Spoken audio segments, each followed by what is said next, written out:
bad I cut the taxes at the top. How dare you? How dare you? Go ahead, make my day. The Rick Smith Show starts now.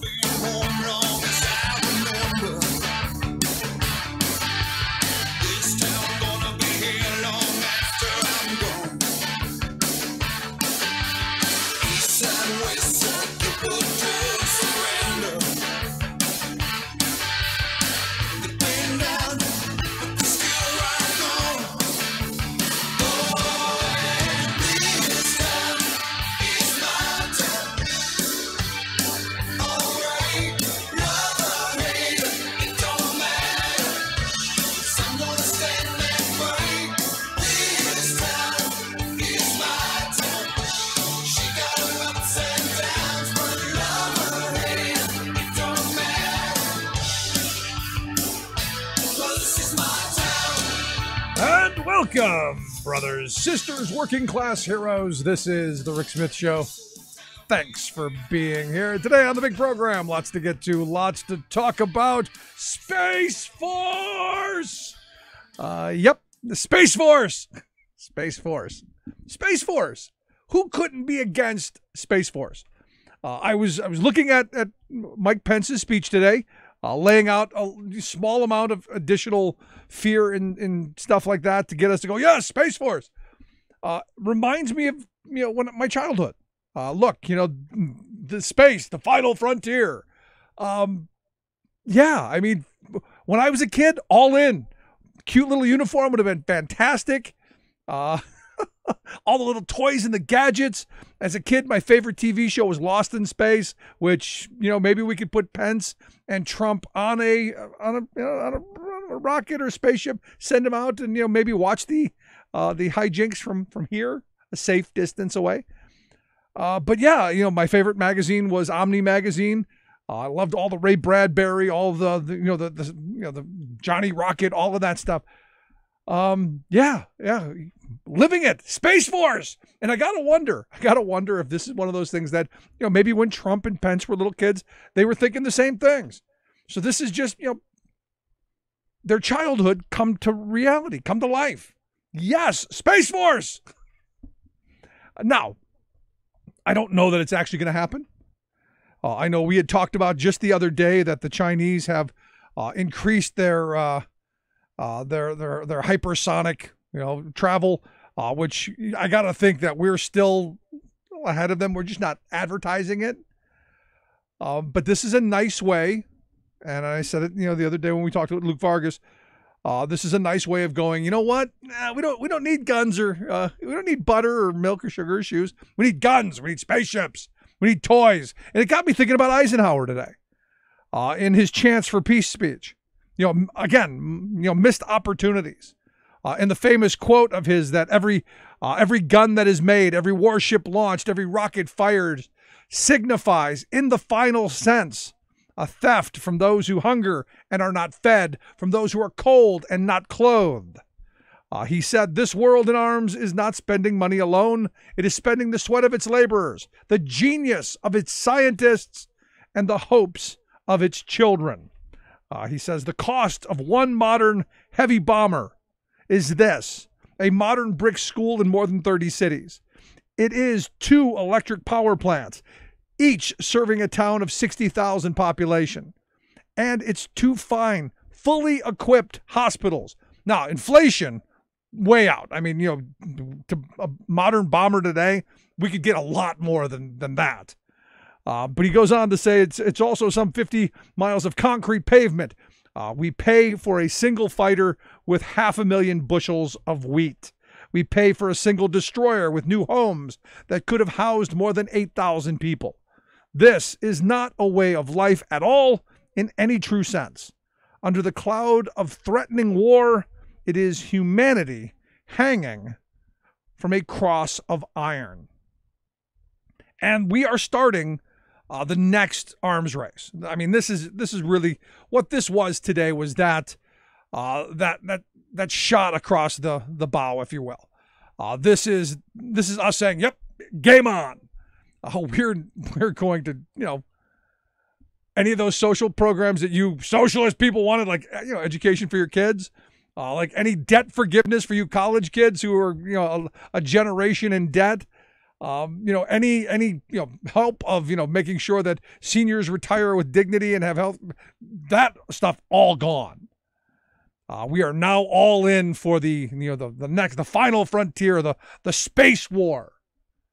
It's going to be Buck Rogers in the 25th century, which oddly enough, I just, not too long ago, ordered the discs online, and my kids, we sit and we watch Buck Rogers. It's like, I think it came out in the late 70s, early 80s, and still entertaining and fun and, well, our future. So, not only were they creating very entertaining television with Aaron Gray in very tight spandex outfits, very attractive, which again caught my attention. We're now, this is how we're doing public policy. Yeah, good stuff. Space Force, all the cute little toys and the gadgets. And today I spent a little time, indulging myself to remember back when I was 8 or 9 years old, going, wouldn't it be great if we could, have little things to beam us around, or we could talk to people on the phone and see them. And well, we actually have that now, or the laser guns, or the chariot, or, any of that stuff. I'm like, fabulous.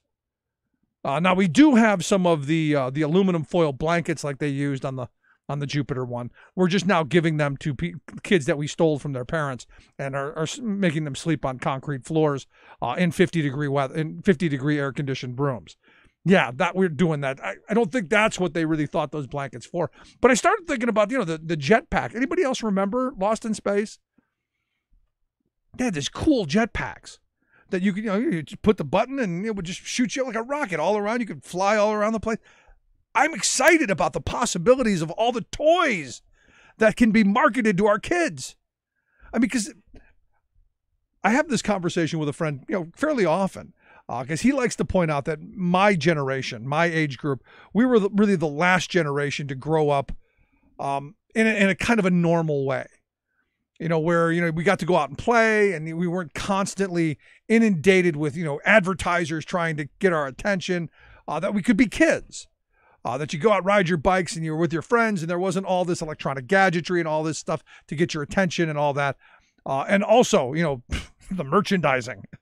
Because I remember as a kid going, boy, wouldn't it be great if Lost in Space had all these toys? And they didn't. But today, can you imagine the profit margins of the companies who come out with these gadgets for Space Force? Cute little space.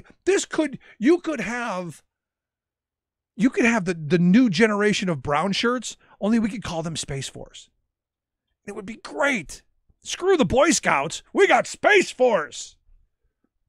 This would be phenomenal. Think of the possibilities. And this has got to be kind of what they're thinking. This whole new branch of the military.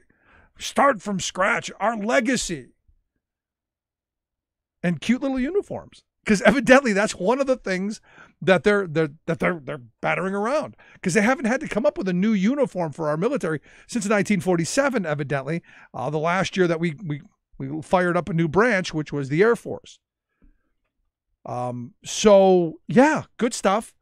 Mike Pence said, it's a new chapter, the next great chapter in our history of armed forces. We're going to be prepared for the battlefield of the next generation, where the best and the bravest will be called to deter and defeat a new generation of threats. It's almost like JFK. It's that kind of flag waving. You're gonna be able to fly in spaceships and fight like Buck Rogers. It's gonna be just like Star Wars. The Force will be with you. Now, here's the thing. The reality is they're right on a certain level. We are being cyber attacked like crazy. And for me, a big part of this is I think we have too much dependence on electronics. I think we have too much dependence on what we can put out into space. My problem becomes, if you've read any articles on what's going on in space, there's so much junk in space that I think the first thing we should do globally is, I don't know, start a space garbage company. You know, like have a space garbage truck to go clean up all of the crap that we've been shooting into space over the last couple of generations. In fact, the article that I was reading was that a lot of the satellites, when they go down, it's because they're crashing into each other. Because there's so much junk. And now we're just going to have a patrol. We're going to have Space Force. So I would love to hear people's thoughts on this. Do we need a Space Force? Is this the future of armed conflict in the world? Is this what we need to have? Do we absolutely need to be pursuing Space Force? Or is this just going to go nowhere? It's nice. It's nice conversation. It's fun talk. You can mock it or you can go, yes, we need it. And the chances of it getting through Congress probably slim and none.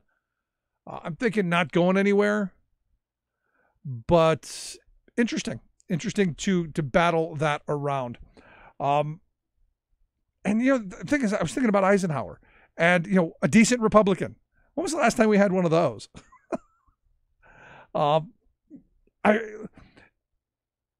When we had done our labor history tour back in 2013, we went to Eisenhower's house. His presidential library is in the same place where his childhood home was. In Independence, or not Independence, it's in Kansas. It'll come to me. Independence, Kansas is where Truman's was. But it was Eisenhower's, family home was in Kansas.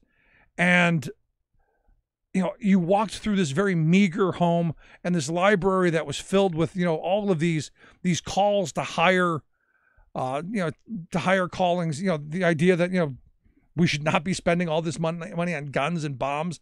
We should be making humanity better. Where is that person?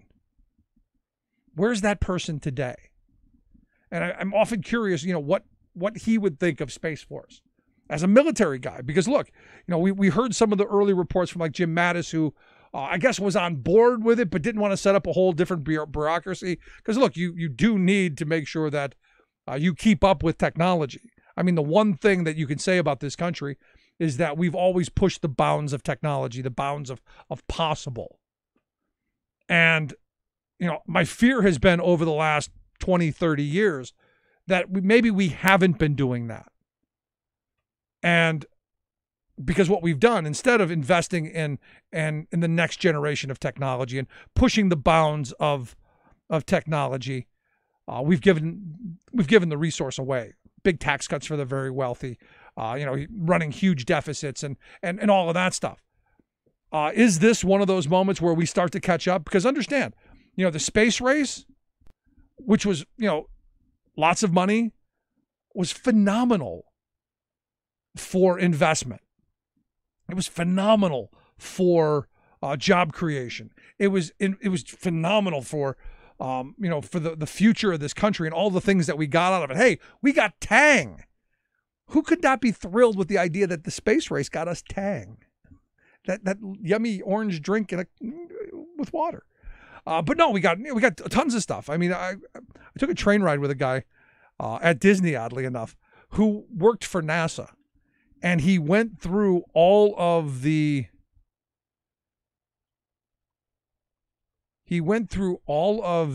things that NASA had brought us, microwaves and just this whole list. And he was just going off about all Velcro and all the things that we take for granted every day came out of the investment that government had made in the space race. And it was all done by private companies, and it was all public-private partnerships, and all of this stuff. And he was really making the case not to privatize NASA, which I think is a bad idea. And it makes me wonder: will we privatize Space Force? Will this now be a for-profit military venture? Lots of questions here. Lots of questions, lots of thoughts. I'd love to hear yours. You can email me, rick@thericksmithshow.com. Lots to get to, lots to talk about. Quick break. We're going to be back with Sarah Kendzior. We're going to talk about the Gates trial, maybe what's going on in Kansas, Some thoughts on Missouri. Lots and lots to talk about. Quick break. Right back with Sarah. 90% of the wealth, 10% of the people own 90% of the wealth. Where do you fit in? Take a look at yourself. 10% of the people own 90% of the wealth. Where smart policy and sound investment matters. The Rick Smith Show. I'm Rick Smith, and this is Labor History in 2. On this day in labor history, the year was 1965. That was the day 53 construction tradesmen were killed in a fire at the Titan II ICBM launch complex near Searcy, Arkansas. It is considered one of the worst industrial accidents at a U.S. nuclear weapons facility. The complex was one of 4 sites containing Titan II missiles. Each missile weighed 340,000 pounds, measuring 103 feet in length and 10 feet in diameter. President Johnson had just committed more troops to the Vietnam War. The Air Force had hoped to strengthen the silo against a possible Soviet attack. They had contracted with Peter Kiewit and Son of Colorado to bring in electricians, carpenters, millwrights, painters, and pipe fitters for a number of tasks. Crews worked to shore up the silo, improve the blast doors, adjust hydraulics, and install emergency lighting. 52 of the 55 workers on all 9 levels of the silo were almost immediately asphyxiated when it suddenly filled with smoke and heat. The Air Force determined a welder on level 2 had accidentally pierced a high-pressure hydraulic line, igniting the fire. Investigators also concluded that the silo lacked adequate ventilation, alternative exits, and independent power sources. The contractor was held responsible for numerous safety violations, contributing to unsafe work conditions. The welder was found drowned in hydraulic fluid. 2 survivors suffered burns and smoke inhalation. They contested the Air Force's findings. One worker insisted no one had been welding on level 2. The other survivor stated he saw flames burst from the diesel engine just before the power went out. Both men insisted the fire started from below. By 1981, 2 more deadly accidents involving Titan II missiles would prompt President Reagan to order their deactivation. Like what you hear? Check out more at laborhistoryin2.com. Rebuilding America. The Rick Smith Show. The walls come tumbling down. The walls come crumbling, crumbling. The walls come tumbling down. Welcome back to the Rick Smith Show. Check out the website, thericksmithshow.com. So, Space Force, my favorite comment so far on the Do We Need Space Force is, will the aliens and Martians be the ones paying for Space Force? Very good question. I guess we've got as good a chance of the aliens and Martians paying for Space Force as we do of the Mexicans paying for the wall. So, just throw it into the wish and hope category, or at least into the hand where you're wishing, because the other one will fill up full of, well, is what it is. But there you go. Space Force. Cannot wait for Space Force. Anyway, lots going on. The Gates trial, the Manafort trial. Gates wrapped up his testimony. Here to talk a little bit about what's going on all around that with the guy with the ostrich coat and the satin panties. I've asked our good friend Sarah Kendzior to come back and share some thoughts. Writer, journalist, and also the co-host of a great, fabulous podcast, Gaslit Nation. Sarah, thanks for taking time for us. Oh, thanks for having me. So, let's start with Space Force. Are you excited? Space Force. Oh, God. I feel like, I get stupider as I even try to discuss this. I mean, I've got nothing to say. I just kind of look at all of the problems that we've been discussing for decades. Like, how do you fund healthcare? How do you fund school? I mean, it's a rote commentary of, like, obviously if you have the money for a goddamn Space Force, you can pay for basic things. But and of course, that's not what they're choosing to do. And I think that there's probably a bit more to it than that, given the way that they move money through various kind of schemes and operations in order to cover up corruption. And I have a feeling it has to go along with that. But Jesus Christ. From our pocket to theirs, most certainly. But the thing is they've been kind of laying the groundwork here, because the Chinese now have this, this subsonic aircraft that they just claimed the other day. They're far ahead of us and we got to catch up. So it's the next way to rob us blind. and to not make us ask for robbing things. us blind. And, the other thing I do worry about, because it is Trump and it's Russia and, Trump works against American interests, is, who will control satellites, whether this is a way to stage some sort of attack. It's a very, I think, unusual situation that we have a president who seems completely willing and sometimes enthusiastic to attack our institutions and possibly our own citizens, to bring the country down, to strip it down for parts. I mean, that's what they've been steadily doing in other capacities. This would be rather dramatic. I didn't necessarily expect this strategy to extend to outer space, but this is Trump. I'm sort of curious what Gingrich, his friend, has to say on this with his moon colony obsession and whatnot. And oh my God, I swear to God, seriously, I'm getting stupider as we're talking about this. Like I can feel it. So I don't we're know. literally going further down the rabbit hole, is what you're saying. Yeah, I listen to myself and I'm just like, build something else that's like a sci-fi thing. Build like a time machine so I can like get out of this conversation and travel back to like a normal one. But anyway. All right, so good. Well, then since this has taken us down, let's get to the Manafort trial. Anything surprising in this? I'll tell you the one thing that surprised me. The fact that, because we've been led to believe that Manafort is this kind of thug. The allegations that he's had people killed, all of this stuff. And to find out that Rick Gates was actually stealing from him was quite comical to me. Yeah, I mean, I think Manafort is a thug. Manafort is a murderer. Manafort is a scumbag, and when who's experienced and good at it, it doesn't mean that he's going to be on the ball with everything. And I think that they had a different sort of sense of money. It's not about making money in terms of having, wealth that you can inherit and pass down through generations and invest in this sort of traditional thing. It's about having leverage. It's about having power. Both Trump and Manafort were groomed by Roy Cohn, as I've mentioned many times in this show, whose dream in life, which he fulfilled, was to die in massive debt to the government and to get away with all of these great financial fraud schemes, to sort of just pull one over on people and not get caught. Manafort, of course, got caught, but I'm not surprised that he also sort of, in certain ways, got screwed over in the process, went into debt in the process.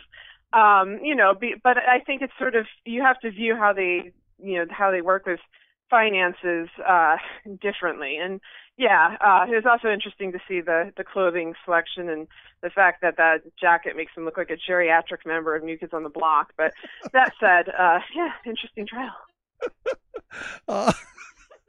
Now, if he wore that with the silk trousers, that would be you kind of look like a 1970s pimp then.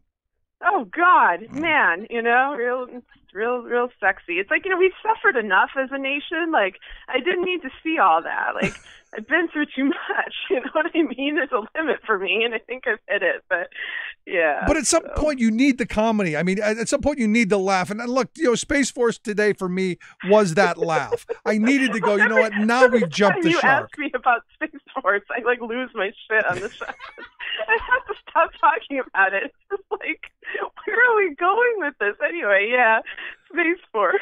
No, I mean, for me, it was kind of like, now we've officially jumped the shark. I mean, well, you have these moments where you're just like, President Donald Trump, secret Kremlin asset, has now created a Space Force. And you're just like, it's just like a Mad Lib constructed by like a drug-addled 6-year-old in like 1991. Like, you're just like, what's going on? I mean, and I'm someone, of course, somewhat knows what's going on. That's why I'm on your show. I follow this on a day-to-day level, and every now and again, there's just something that hits me, and I can't quite, grasp that this is an ongoing reality that, my children will have to contend with, and my grandchildren, if there is, an Earth to inhabit. We're not, living out, I guess, in Space Force territory. So, yeah, interesting time.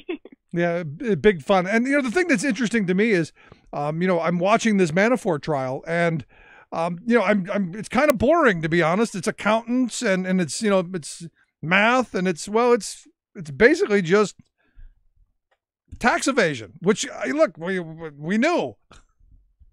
Yeah, I mean, this particular trial, is oriented toward that. And I think, Gates's testimony is, going to be oriented toward that because of the nature of the charges. I'll be surprised if this is the limit of the charges brought against Manafort, both by Mueller and probably charges at the state level. And I think that we're going to be looking at something well beyond financial crimes. He has been he has been indicted for conspiracy against the United States. I think we're going to be seeing a lot more that's directly involving the 2016 campaign. Those ties are already being built, to the public, even though these charges are, on a somewhat related but distinct manner. I think that they're trying to kind of build this case. I mean, it's blindingly obvious to anybody who's followed the news about Manafort or knows, the most basic stuff about his life, that these two things, his mafia ties, his financial dealings, his debt, his relationship with oligarchs, and Trump's campaign and his role as Trump's voluntary campaign manager, are obviously connected and should, bring down Trump. I mean, when you have everyone in Trump's inner circle either getting indicted or under suspicion, and of course today we had an associate of Roger Stone's served apparently with a subpoena from Mueller. That's Randy Credico, had previously been served with a subpoena from the House committee, and it fled the Fifth. He's now back in there. They're going into some characters from the Elliot Spitzer saga that were also involved with Stone. Kristen Davis, the madam from New York, she's being subpoenaed. And all these people are coming in, so it's kind of obvious what Mueller's doing. And the scope is very wide. The evidence is vast, and it seems to be a very multifaceted, layered crime circle. But as I've said repeatedly, I'm not sure we have the time to really, investigate this to the degree without enormous damage taking place at the federal level at the same time. It's like, as all this is going on, we still have kids who are separated from their parents. We have them doing things like passing laws that want to bring asbestos back. I mean, it's just like anything that can hurt the ordinary American citizen, they are doing, and they're pursuing it with such aggression and such speed, and that speed is not matched by the Mueller team. And you can kind of argue, okay, that's not Mueller's job, but I feel like it's kind of his duty. It's kind of his obligation, because if you have common sense, you're going to see how many people are going to be hurt if this doesn't move along a little bit faster, because the damage done already is just incalculable. Is it possible this is all designed solely to flip Manafort so that all that stuff can happen? Because, there's part of me that goes, look, if he does go away for these charges, it's going to be for a very long time. And I don't see him as a guy who's willing to fall on the sword, which is why I remember the tweet that Trump put out, comparing the treatment of Manafort to Alphonse Capone, which I don't think I've ever heard him referred to as Alphonse. I don't think Trump wrote that. I don't think Trump wrote that tweet at all. And I'm kind of curious who did, because, he would never say Alphonse Capone. I mean, he would say Al Capone. And I felt like, someone was trying to send a message with that tweet, perhaps to Manafort's legal team. I don't know. I thought it was a strange one, even by the Trump, kind of ghostwriter tweet standards. Every now and again, it's very obvious when someone else is writing the tweets. Either they're doing something gracious and generous of human spirit, which obviously is not Trump, or they're writing weird-ass shit about, great cities of Moscow and in these kind of poetic grand terms that I also think are not Trump, and I also think are messages of some kind, and that those tweets still bear reexamination. But yeah, I mean, in terms of Manafort, I still don't think he'll flip. I've never thought he was going to flip. I don't think it's necessary for him to flip, because there's so much evidence. And, among the most striking evidence is that which Trump himself has put into the public domain by repeatedly confessing to his own crimes. Right. He's confessed to obstruction of justice. He's confessed to collusion, or just said, it's cool to collude with the Russians. Yes, I met with the Russians. And he lied about that originally. He said it was about adoption. Now he's saying, yeah, we were trying to get dirt on Clinton from a hostile foreign state. And, and from there you can go into emoluments, you can go into all kinds of things. With Kushner, you can get him out just by virtue of his security clearance lies alone. And those are the most dangerous people. I mean, those are the ones that I'm kind of concentrating on: Trump, Kushner, Sessions. Pence is dirty too, and dangerous and needs to be out. He's a little bit of a tougher target, although we should always remember, as the Manafort trial keeps going, that Manafort selected Pence.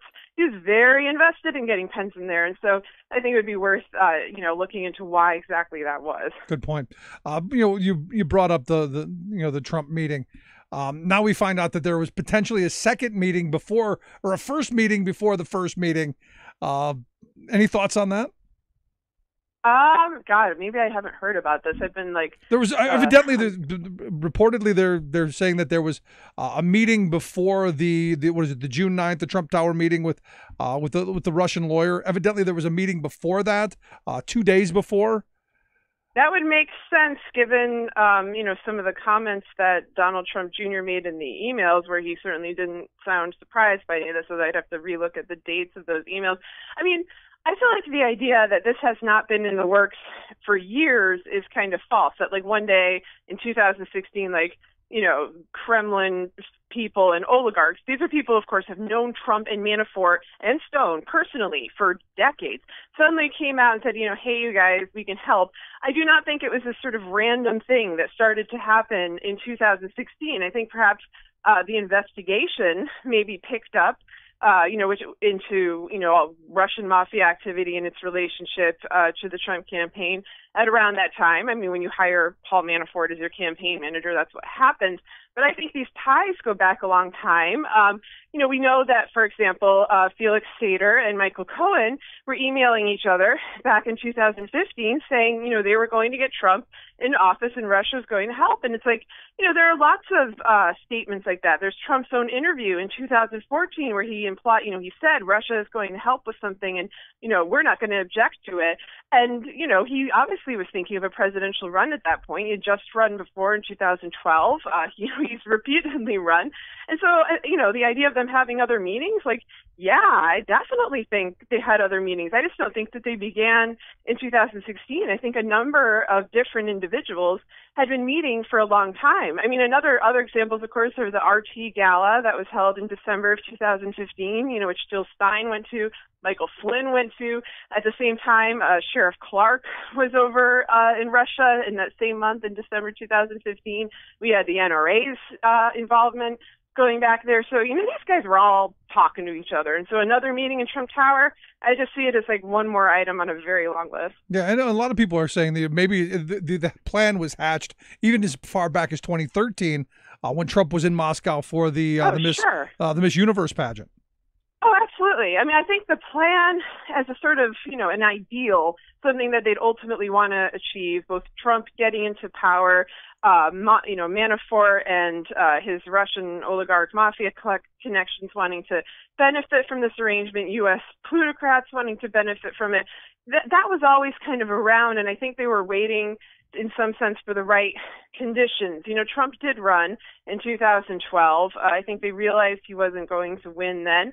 And I think you had a perfect storm brought about by 2016. And part of that was a storm they created through the manipulation of social media, both in terms of hacking, voter databases, but also these propaganda campaigns and, the weaponization of networks and technology that just didn't exist in 2012. Like in 2012, we weren't all walking around with smartphones in our pockets. People weren't on Facebook en masse. And when you have people locked in this technology, locked in these social media monopolies, it becomes easier to wage the kind of, warfare that they did. And you also had a real deterioration of social and economic conditions during this time that, was not caused by Russia. That was just happening within the United States, which they capitalized on. So I think they had a very, ripe conditions to hatch this plot. I also think that had Hillary won and gotten into office, we'd be in the middle of impeachment hearings for her on baseless charges.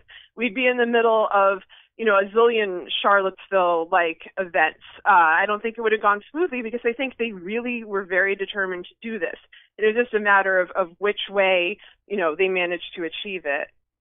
No, I'm right there with you. I wanted to get your thoughts before I let you go on the Nunes tapes, on what's going on there.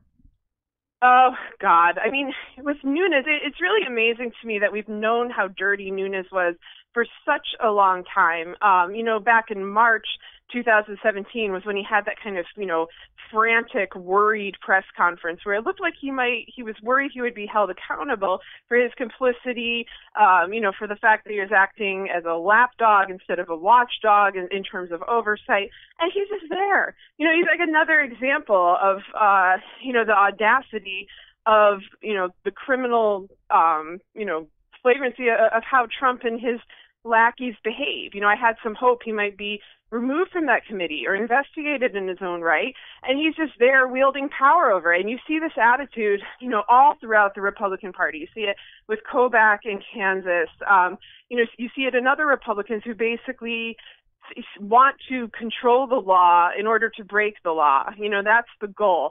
And they're not hiding that that's the goal anymore. I think that's why they've been relatively unconcerned about winning the midterms. That's their attitude. Their very cavalier, relaxed attitude toward that has alarmed me for a long time. So that's a pattern people need to watch out for. I think people have this idea that the Republicans wouldn't do it so brazenly. They're afraid that you'll notice. They're afraid they'll get caught. It's like, no, they're only afraid they'll get punished. They're not afraid of being caught anymore. They're not afraid of letting you know that this is not a democracy, or they don't want it to be a democracy anymore, that they openly want a one-party state through corruption that we can witness with our own eyes. And they don't care, because they just don't care about the public's opinion. And that's not how America is supposed to work. No, I would argue we're already there. I mean, they've already been caught, and we're not punishing them. That's the problem. Oh, God, yes, that's the problem. It drives me absolutely nuts. And that's, and I know there's a limited capacity for how they can be punished. The Democrats don't have a majority. There's only so much they could do, although I still think they could be much more vocal about a lot of this. Some of them are, some of them aren't. But, in terms of people who can indict these crimes, it's like you got to do it quicker. You've got to do it sooner, because the longer this goes on, as you and I both been saying for a long time, the more entrenched it gets, and the harder it is to get them out. You have to undo the damage that they did, but also people start to shift their expectations of law, of consequence, of repercussions. It starts to seem to people like, oh, this is just the way things are. And I've seen this in authoritarian states. Most of the states that I studied when I was studying the former Soviet Union had this attitude about corruption. It wasn't like people liked corruption. They absolutely hated it. It was misery for them to live in that kind of state, but they also expected it. And so they were much less likely to kind of challenge it, on a small scale, whether it's an officer asking for a bribe, or on a large scale, like your president, being your only president in history and constantly extending his term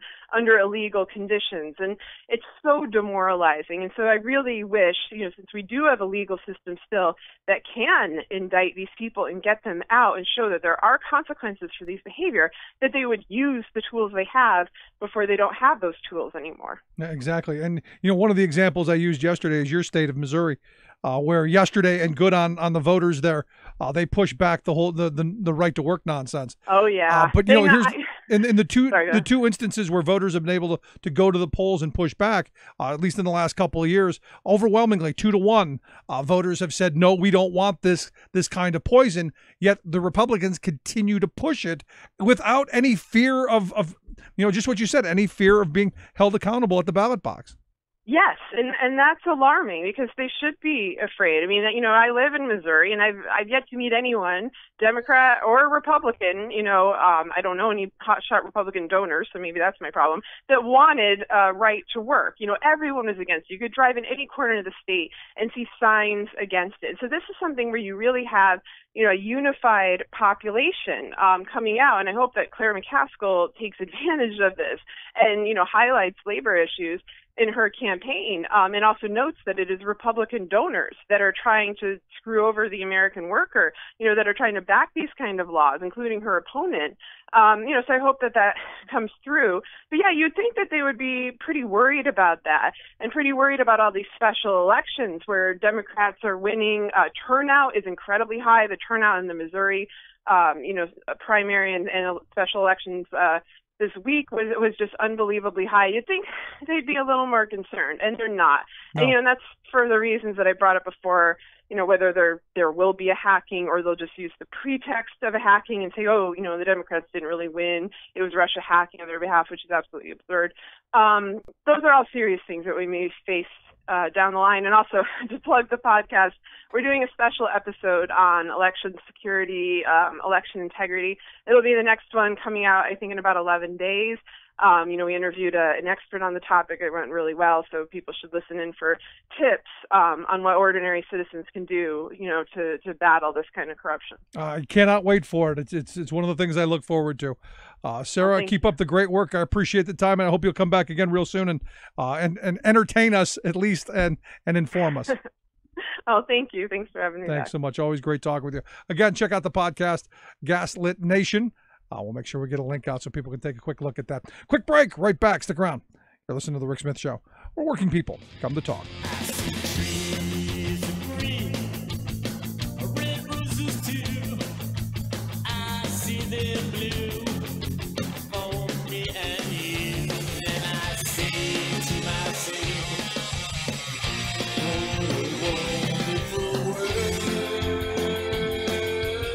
Yes, it is all about the children, even after they're born.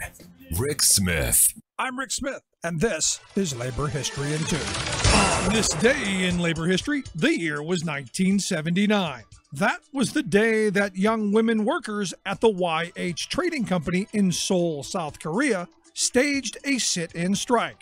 The women made wigs for export. The company had been one of the leading exporters in the nation. But then the managers began to move the profits from the wig company to a shipping company under the same ownership, as well as to a film production company. This drained the profits from the wig factory and left it in massive debt. The owners shut down the company without warning, firing all of the employees. These women did not only lose their jobs. Water and electricity were turned off at the factory dormitories where the workers lived. A union represented the young women. The union planned a strike at the building, but the police were called in to break it up.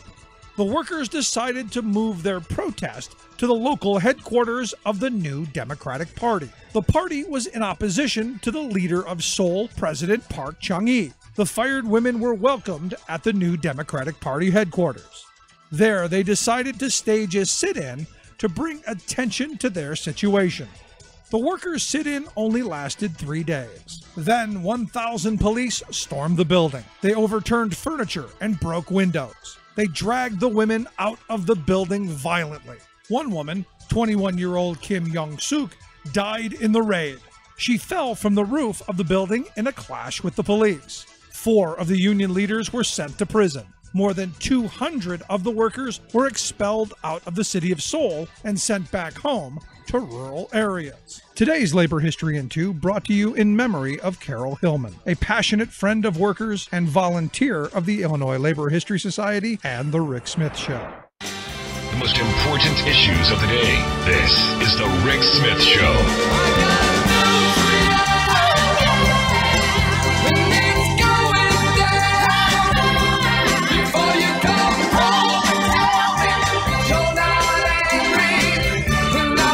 So I knew it was going to happen. Today, my email box, the RNC sends me an email every day to tell me what I'm supposed to know from them. And it was all the story that we talked about yesterday, where the vice chair of the DNC, Michael Blake, was on TV with a right-winger. And they had asked him, well, what does your party stand for? So the whole email is that the Democrats don't stand for anything. Because that's the narrative. That's the only narrative that they have left. And I still think Blake's response, which was not in the email, oddly enough, of, well, we're the party not going to jail, I thought was the perfect response. Anyway, let's find out what's going on around the world and in Washington, D.C. Bob Ney, Talk Media News. Bob, thanks for taking time for us. Well, thank you.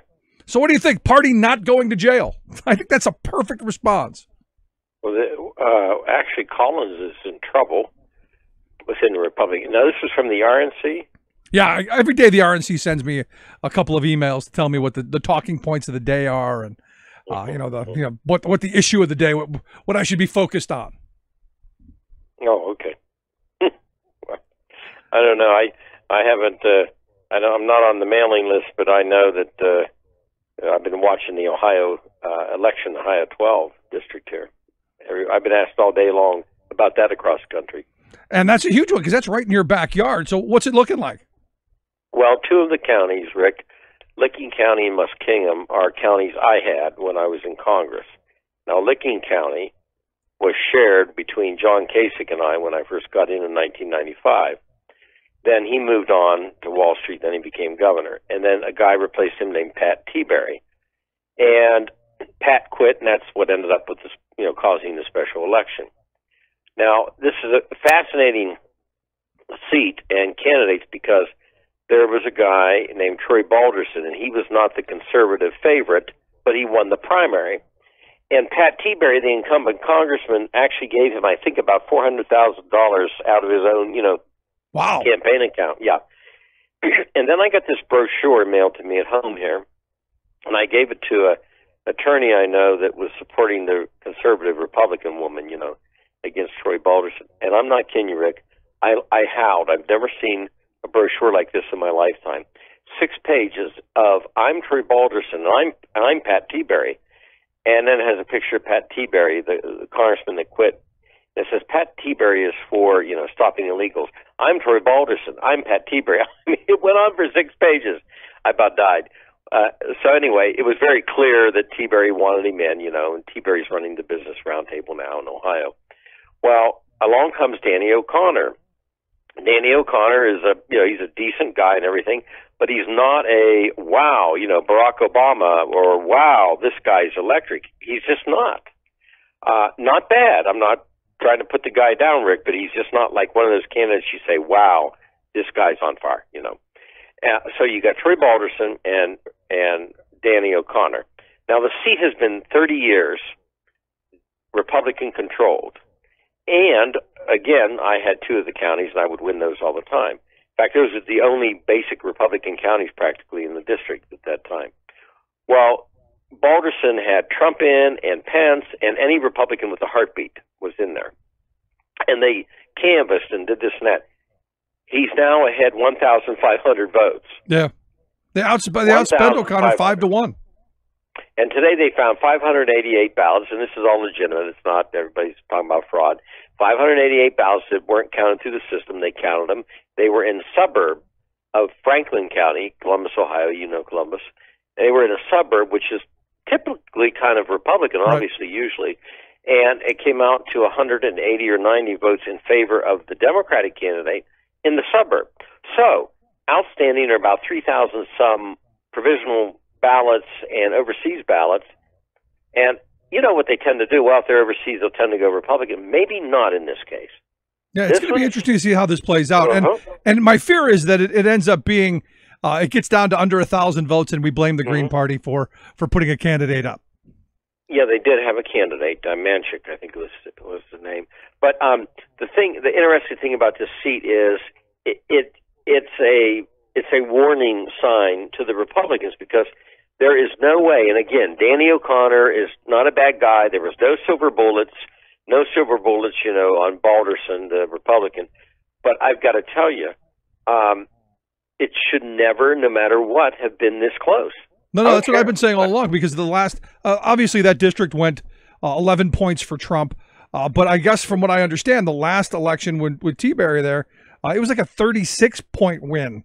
I mean, it was a massive win. It was just a complete blowout. Why you'd even have someone run in a district like that, and to have it be this close should be the canary in the coal mine, if you will. Right. So, and I'm hoping because look, as I said the night of the election, there are probably 70 more seats across the country that were much more competitive in the last couple of elections than this one was. So Republicans be very afraid. And if Balderson wins, he's temporary because they have to run against each other in November again. Right. So this seat's still up for grabs. Yeah, and that's what I said. I go, it's a 3-month win. Come back in the fall when there's going to be a lot more energy and the Republicans can't outspend them 5-1, and we'll see what happens. Well, look, if Balderson wins, he's got to swear in and he gets a photo op and everything. But here's the point. One mistake in 60 days as an incumbent, and it could cost him. Like getting lost going to the bathroom, something like that. Something. You never know. But, you look at, because these are one of these elections where, people go, oh, my vote doesn't count. Yeah, it does. I look at this one. I look at the governor's race in Kansas, where evidently they just found another batch of votes that has tightened that race up even more. And every vote matters.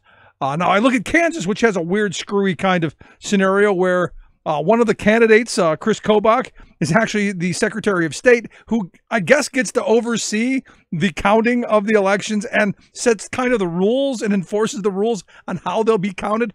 I mean, just the appearance of the possibility of cheating, to me, says that he should be recusing himself.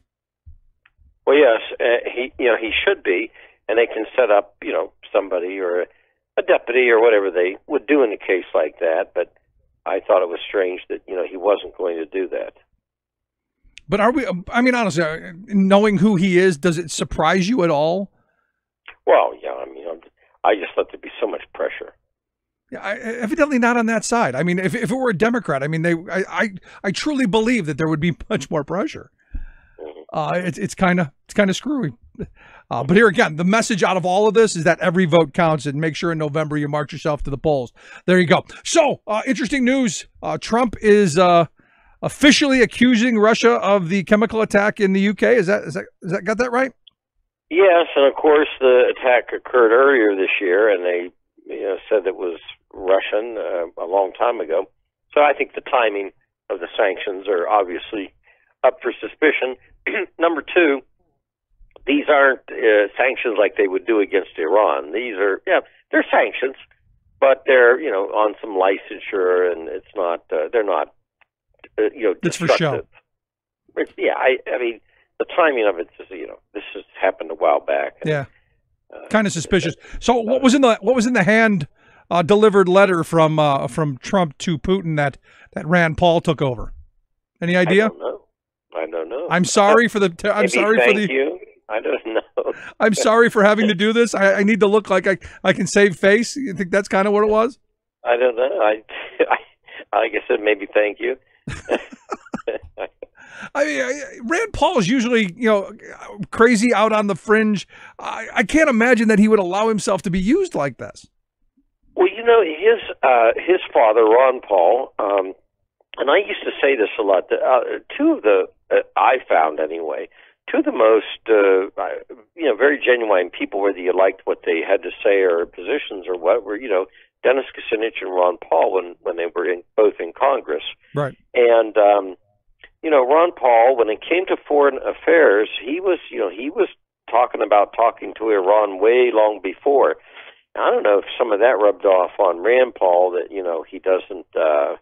He's not afraid of sticky situations in the foreign affairs department, because they tend to not go for intervention. They're anti-interventionist, but delivering the letter is kind of different. Yeah, don't we have channels for that?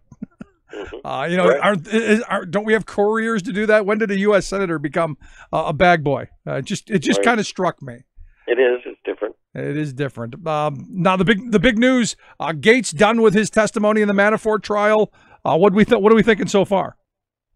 The judge, it appears, has a bias against the government. He's been pretty tough on the government. He at one point he said, "Okay, you've made it clear that Manafort's rich," and things like that.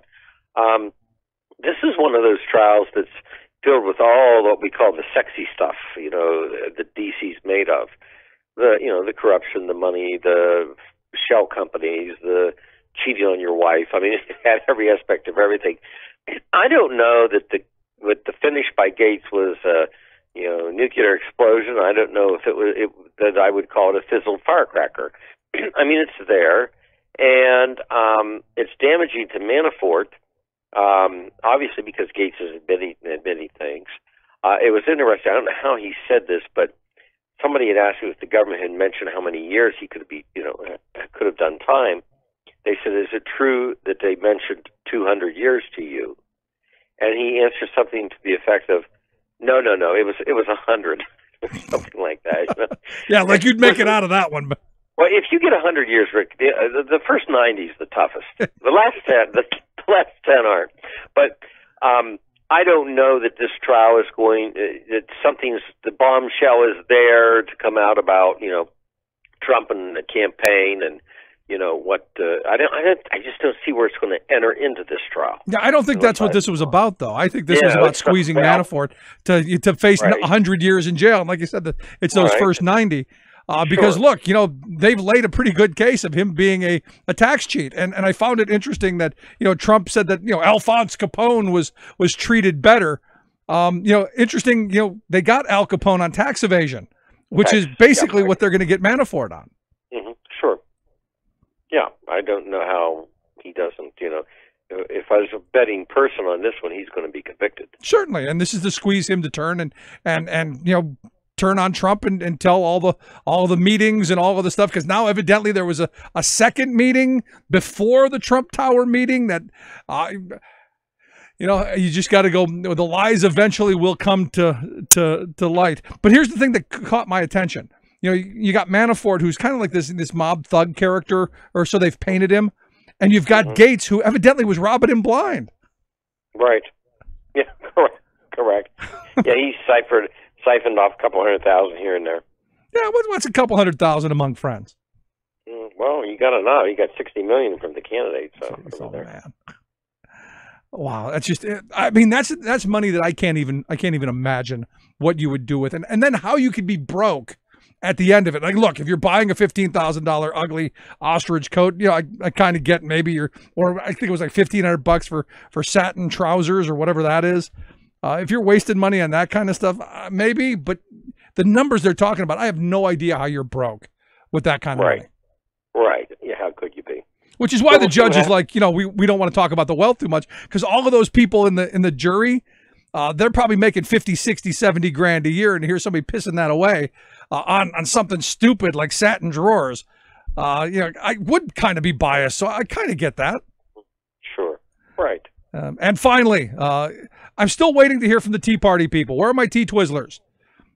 Evidently, our deficit has grown by 20%. Oh, well, yeah. A couple of the things that I noted on that today of the tax, the payment to pay for the tax bill, of course, is kicking in, and some revenues the Congressional Budget Office will say that there are some revenues that will come in as a result of taxes, and stimulating the economy, but it's at a loss right now for the revenue side. And then, of course, there's still spending, so you combine those two, and yes, there is definitely an increase in the deficit. And I read an article where the budget director is at odds with the president, because the budget director is like, we have to do something with, this whole problem. And I guess the White House just is like, they don't, they didn't campaign on deficits, I guess. Nope, don't worry about the Tea Party people. They've already been silenced. The money that went into organizing them all gone, so they're back to just wearing stupid T-shirts. Like, I would rather be a Russian than a Democrat. Mm-hmm. Did you see those two bozos? No, I didn't. I saw things at both national conventions. I just wanted to scream on some of them, though. I'm with you, but still, I mean, I go back to when it started. I really think it got bad during the Kerry election, when all those people were walking around with Purple Heart Band-Aids. I think that's when things really took a nosedive. That was terrible. Absolutely. Right. Bob, appreciate the time, man. Thanks so much. Thank you. Okay. Bye-bye. Our good friend Bob Ney, Talk Media News. Quick break. Right back. Stick around. You're listening to The Rick Smith Show. For working people. Talk.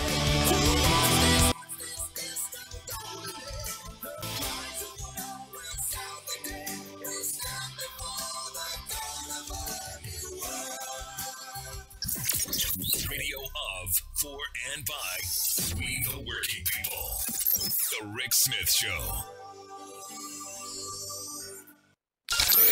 Waving the flag of freedom for people, not corporations.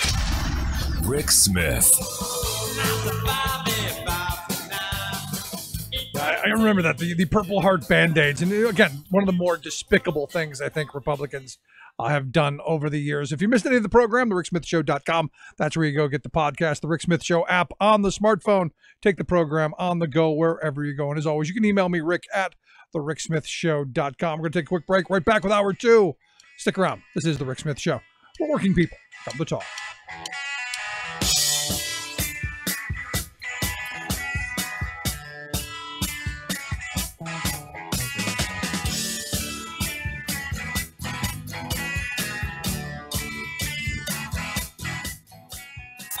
Controversial, thought-provoking, opinionated.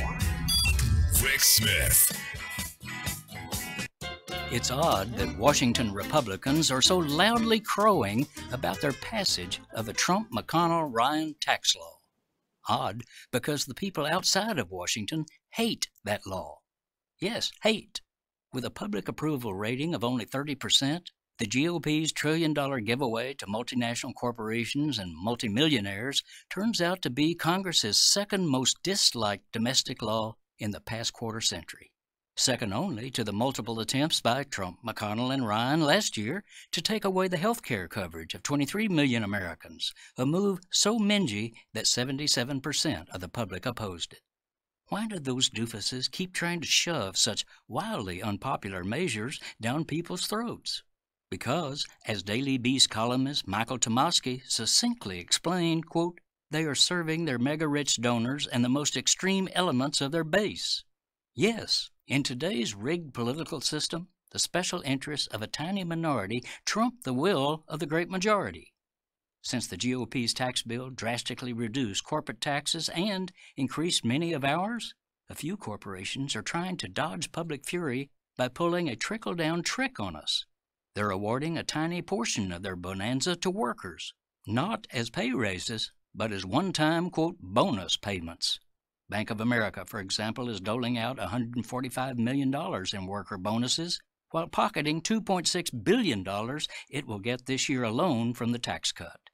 In addition, the tax boondoggle for corporate giants guts our public treasury, so Washington Republicans and their army of corporate lobbyists are now demanding cuts in our Social Security, Medicare, and other safety net programs. This is Jim Hightower saying that is where America's inequality comes from. If the corporate GOP syndicate wonders why they're so despised, there it is. What do the corporate powers from Walmart to Walmart have in common? They hate the Hightower Lowdown. You can see why at www.hightowerlowdown.org.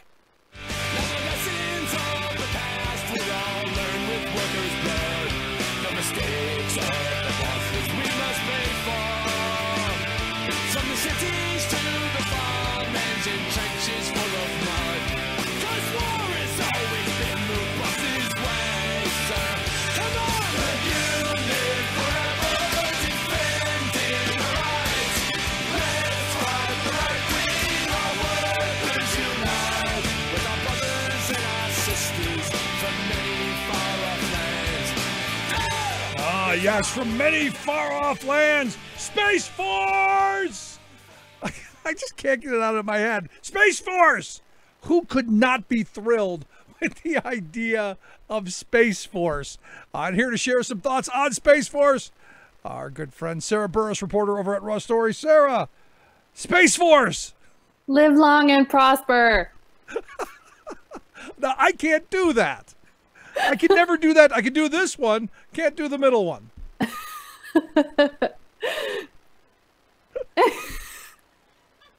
Oh my gosh. So now it's official that the whole thing's jumped the shark. The whole thing's jumped the shark, and it's going to end up costing a fortune, which I think we kind of knew going into this. If you're going to create an entirely different branch of the services. At the same time, it's weird because the kind of people that are capable of doing the job of a, amazing astronaut who can fight in space. That's Buck Rogers. Right? Like, that's a small group of people. It's like, it's not a force. It's more like a brunch table. So... But we're going to build it, and we're going to start with the kids. Cute little uniforms. It's the modern-day brown shirts. Oh, my God. We're going to start with coloring pictures of space planets and making them run laps, I guess. And coloring pictures, right there with Trump.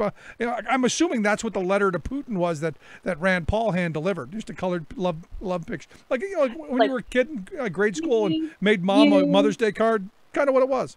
Exactly. It's Trump coloring pictures with a little house and a sun and Space Force. Space Force. Maybe he puts a rocket so that says Space Force on the side. And I think he got it from Kim Jong-un. Rocket Man. This is where it came from. See how the mind works?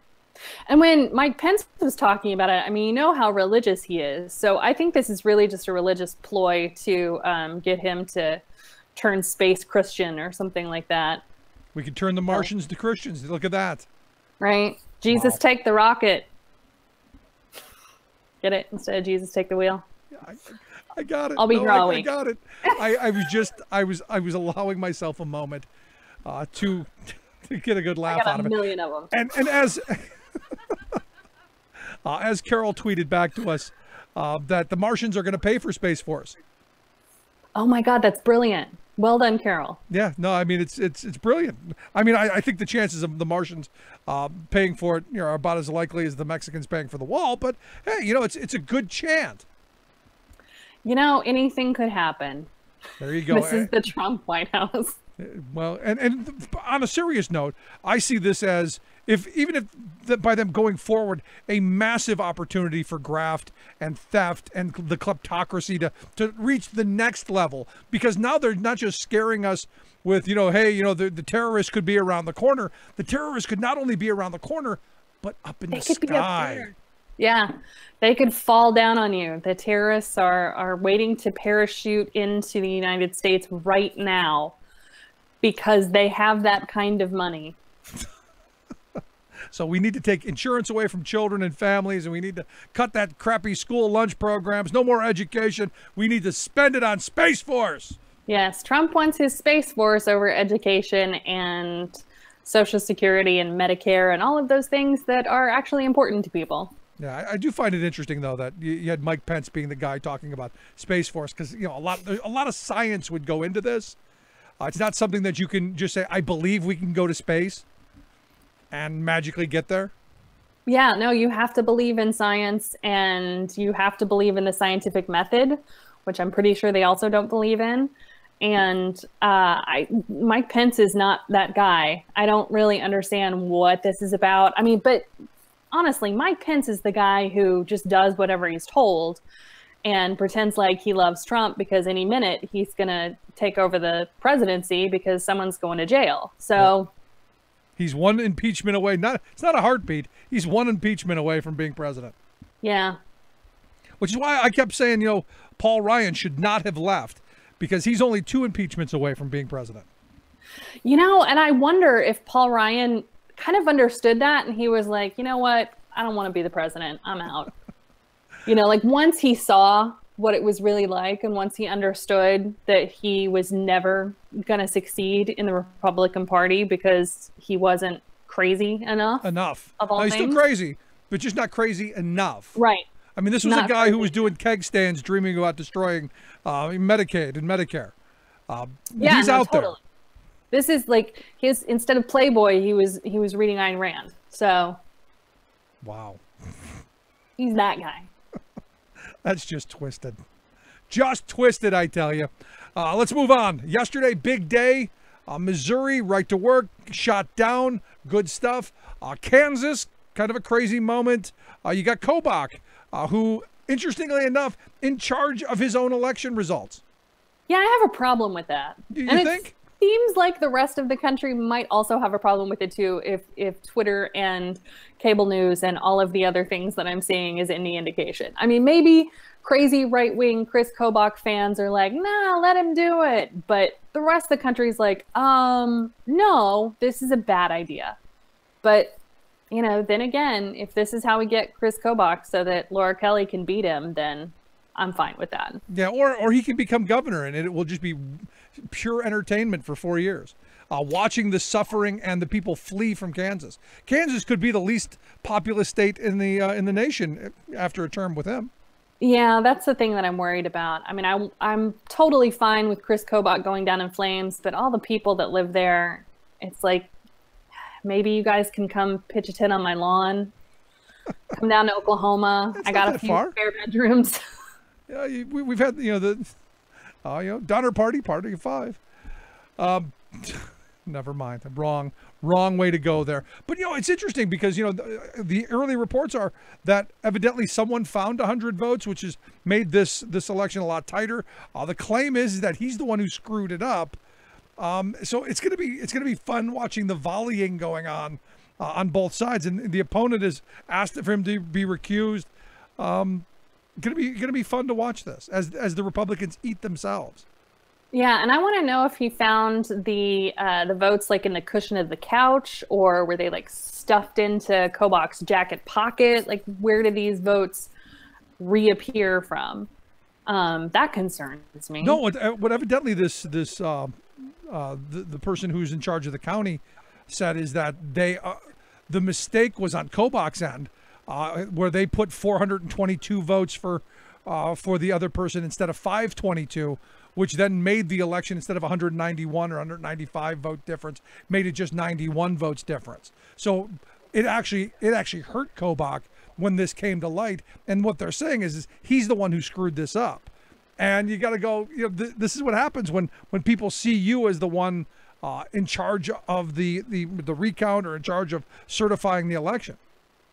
Yeah, if he's going to be the one who's in charge of it, it's the fox guarding the hen house. This is the same problem we have in every state where a Secretary of State runs for a statewide office or another office. Like, they're managing their own voter count, which is not cool. And to be honest, and I look, you can take the high road if you will, but if I'm in charge of making sure whether I win or lose, I'm gonna win. Yeah, I'm too honest. I couldn't live with myself, but well, I'm gonna win. There's I think so most much of us guilt. would. So much guilt. I'm not even Catholic, and there's so much guilt. Yeah, see, I got past. I'm now past the repression. It's only been 50 years, but I'm past the repression. So there you go. Let's move on. Chris Collins, more fun with the GOP. Evidently, but he's going to use campaign funds to defend himself in the insider trading. How is that possible? So he's actually been using campaign funds since July of 2017. So this has been going on for a year. Wow. And just to give you some perspective on how much money he's spending, it can be, I think the most he spent was $60,000 in a month in legal bills. That's just beyond me. And all of this, like, his donors had no idea that this was going on. Nobody had a clue. The thing that I'm curious about is I went spelunking through the ethics committee website today and read through like all of the rules that you have to have for, I mean, it's legal to use your campaign money for legal services, but the rule is that you have to have, it has to be for something that either you did or that you're accused of, or some legal battle that had to do with your office as a member of Congress. Right. Or it has to do with the campaign. And I'm not against that. I think that's perfectly fine. But insider trading sounds a little personal to me. Yeah, it doesn't sound like something, unless maybe, there's a rule that we don't know about, that, investing in, in graft and theft and all of that is part of your daily job. Maybe. I mean, maybe that's what the Republican Party has come to. Did you actually read his job description? No, I did not. But I did call the ethics office, and I talked to their lead counsel, who was very nice and very friendly and told me no comment. So there's that. All right. It says if you intend to use legal campaign money for legal services, even if it's for completely, it's for a campaign expenditure or as a member of Congress, even if you're in compliance, which I don't think Collins is, you have to have it approved by the ethics committee. So my question to the ethics committee was this approved in July of 2017 by the ethics committee? Was it approved at all? And if it was, when? How long has this been going on that you guys knew about this and, nobody else knew? Well, I would assume nobody has met. None of the people in the ethics committee have met. Because if you remember, the first thing that they wanted to do when Trump took office was do away with ethics. And do away with that whole ethics department that oversaw Congress, because that's no longer important anymore. Well, he wanted to get rid of the one that oversaw the White House. The one in Congress is staffed by, they have a staff of people, but the members are actually on the committee. No, I know. What I was saying is that's one of the first things they want to do. You start with the White House. It'll trickle down to the rest. Trust me. And I don't know if you know Ted. Is it Ted Deutsch, who's the congressman in Florida who his district is the Parkland School District? Yes.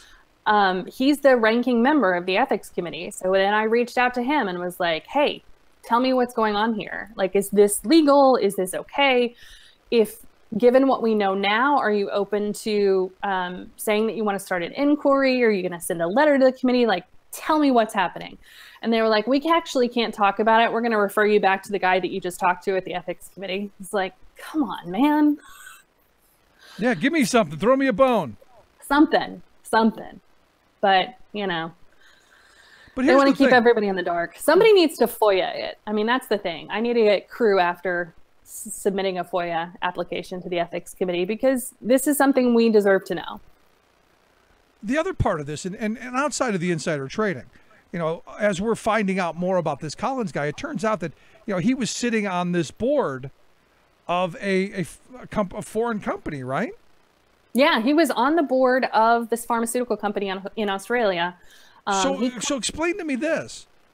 What the hell is he doing sitting on a board of a foreign company when he's on the committee that oversees it? Yeah.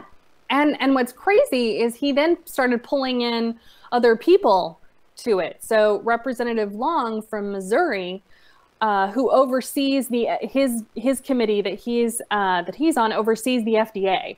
So the FDA regulates all of the drugs. They would regulate the drugs that are coming from this pharmaceutical company in Australia. And Chris Collins filed all of these bills that would expedite the drugs from this company that failed the drug trials.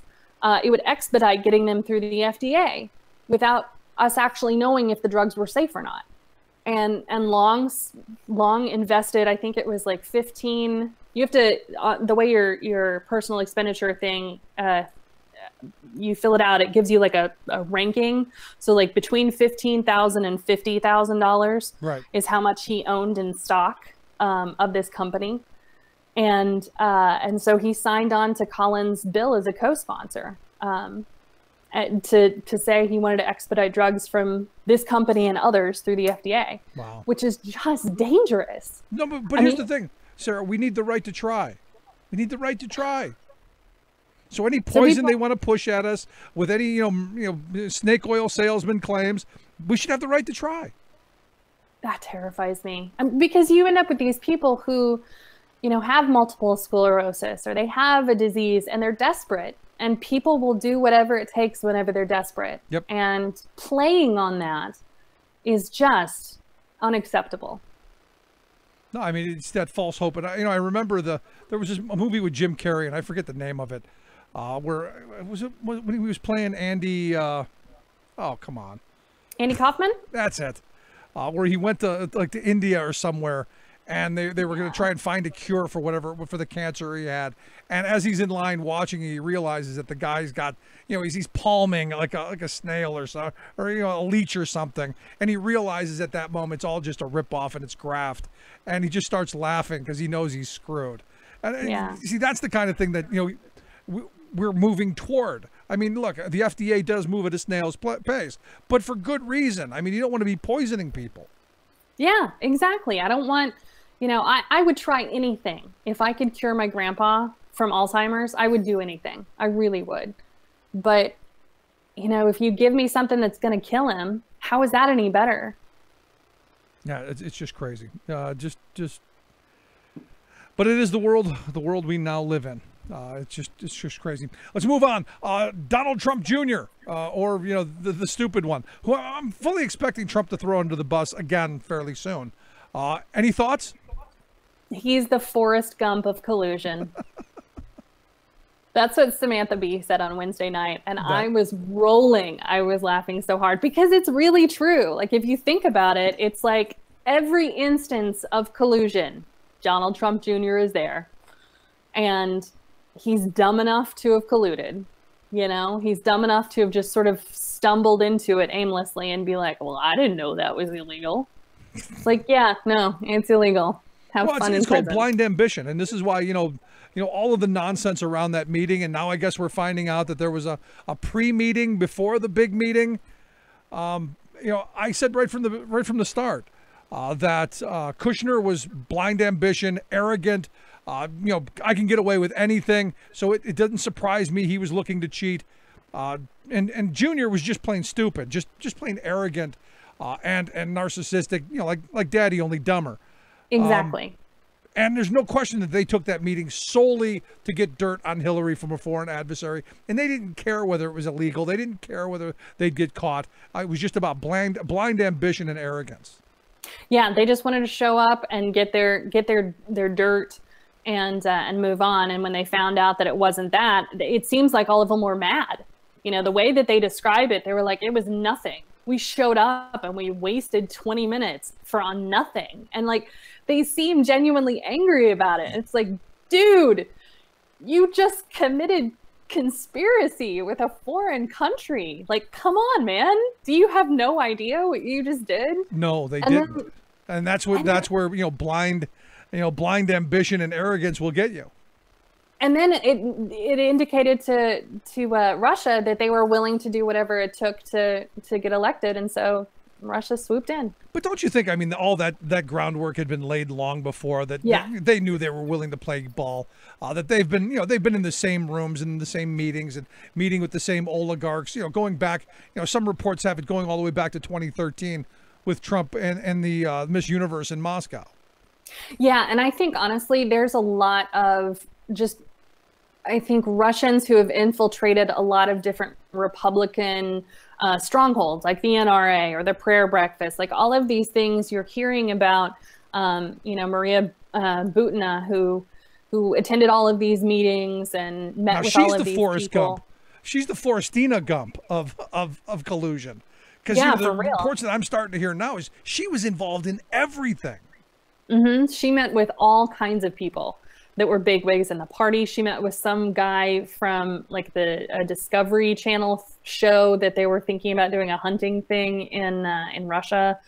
She did all kinds of stuff with these people, and it's surprising, but at the same time, it makes sense if you're a foreign country who wants to make some kind of impact on an election. You've got to start early, and you've got to get into everything, and you're never really going to know who the candidate is.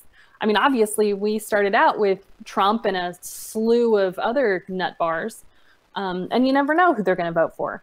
So it makes you wonder, what other campaigns did they have people reaching out to? That's a good I know that they hacked the Republicans. They hacked the Republican National Committee. They just never released any of the stuff.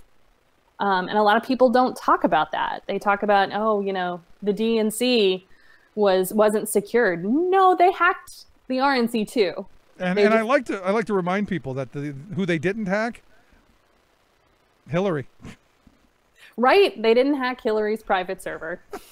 Just kind of throwing that out there, just kind of a thought. And too, you look at all the government servers that were hacked. There were a bunch of government websites that were hacked. I think the White House got hacked, what was it, 6 years ago or something like that? So it's of course you want to have your own server because you can't secure your data. Well, because look, here in Pennsylvania anyway, I know someone who works for the Department of Treasury, and she tells me that if they want to do a webinar, they have to hire a company to come in and perform all the different tasks and get everything set up because they don't have the technology to be able to do it. People have to view it on their own smartphones and stuff. Wow. That's how antiquated some of the infrastructure is in the state. And I can't imagine that the federal government is any different, considering that, for the last at least decade, Republicans have been pushing this austerity and trying to starve the beast, if you will. And with that comes you're not keeping up with the advancements in technology, and we end up being forced to use Kaspersky Labs to secure our servers. And that's one of the things that you heard from when Barack Obama first came into office. George Bush was there for 8 years, and that was as the internet really became mainstream and computers got better and faster and smartphones became a thing. And all of these computers that were all over the place were just dinosaurs. Yep. They had secretaries who didn't even have laptops, and And I mean, like, and that's the reason that Colin Powell was using a Gmail account or something like that, I think, for his email, because he didn't even have access to the right technology to be able to do anything. So, you know, it's like one of those weird things where they didn't even have laws at the time on stuff like this, because it doesn't keep up with technology, the speed of technology. Yeah, it's crazy. Let's finish up on a funny note, or on one of those notes where you get to kick somebody while they're down. Evidently, Eric Boiling, who gone from Fox News, I guess harassing people at the local bar. Yeah, that was weird. As somebody that I know, Haley Snow started tweeting about being out having drinks with her intern. And Eric Boiling has a summer show on some .com, I don't know, streaming thing. And it's membership only, so I had to buy a free membership for a day and then cancel it. To see this. You had to buy a free membership? Well, I didn't have to. I had to sign up for it and then like give them my info. But then I canceled it, so I didn't have to pay for anything. But yeah, she was tweeting about how annoyed she was with it. But what he's been in this hotel bar filming his show, which is weird. But you know, if you don't have a TV studio anymore, I guess you do it in a bar. So, and he goes through the bar and starts interviewing people. And you could tell that he had people in the bar that he invited to come and watch his show. He ran into a family that was at the Trump Hotel the night before and invited them. And there was some guy that worked for a nonprofit that he knew. And well, he gets to like the end of the bar and there are these Democrats and they're women and they want nothing to do with this guy, right? Like he's coming over there, shoving a microphone in their face and being like, hey, talk to me. You want to, yay, Trump. And they're just like, no. Like they just keep repeating over and over again. No, please go away. Please go away. And he's like, come on. And he starts trying to like shove their microphone in their face and, you know, kind of elbow them and be like, hey, talk to me. And they're just like, no, stop. And then finally, one of them just looks at him and says, would you please leave? And he goes, all right, I'm going to leave. But, you know, at least go hang out with the birthday party people in the back. Like he was really snide and kind of crappy about it. And it's a metaphor, right? This guy who allegedly harassed all of these women is still harassing all of these women and feeling this entitlement. Like, no, you have to talk to me because I'm on TV. It's like, no, we really don't. We want to sit here and have our drinks and you can move along. And I would shove that microphone well somewhere. Right? That's funny. Just funny. Funny stuff. Sarah, I appreciate the time. Always fun, always informative and entertaining. Thanks so much. Thank you. Space Force. Space Force. Did you do the finger again? Yeah. Nice. Yeah, Space Force. Yeah, I'm loving me some Space Force. Let's take a quick break. Right back. Stick around. You're listening to The Rick Smith Show. We're working people. Come to talk.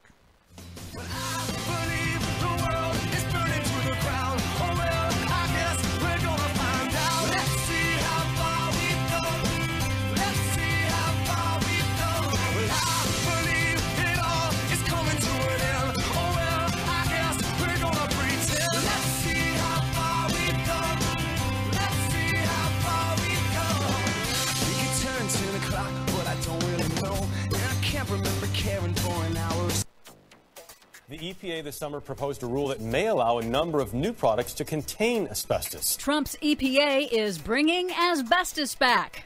California pushes back against Trump's rollback of mileage and emissions standards as California shatters the record for hottest month ever recorded and hottest rainfall. Plus, still have time to act. Bad news and good news in a scary new global warming study. All of those scary stories and more straight ahead. From BradBlog.com, I'm Brad Friedman. And I'm Desi Doyen. Stand by for 6 minutes of independent green news, politics, analysis, and snarky comment. So in other words, you're saying that they might come out making asbestos look not as dangerous as it really is in their evaluation. Exactly. Hey, MAGA, making asbestos great again. This is your Green News Report.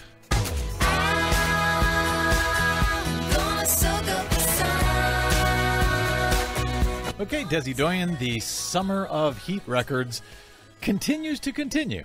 Indeed it does. More shocking records shattered in this record-breaking global warming turbocharged summer of 2018. The hottest rainfall ever recorded on the planet, 119 degrees, fell on Imperial, California last week. The hottest rainfall? Yes, it is extremely rare to have rainfall above 100 degrees. I mean, this is the water? The water itself is above 100 degrees? Yes, 119 degrees. Wow. And Death Valley in California broke the record for the all-time hottest month in recorded history. That was in July, breaking the record that Death Valley set just last year.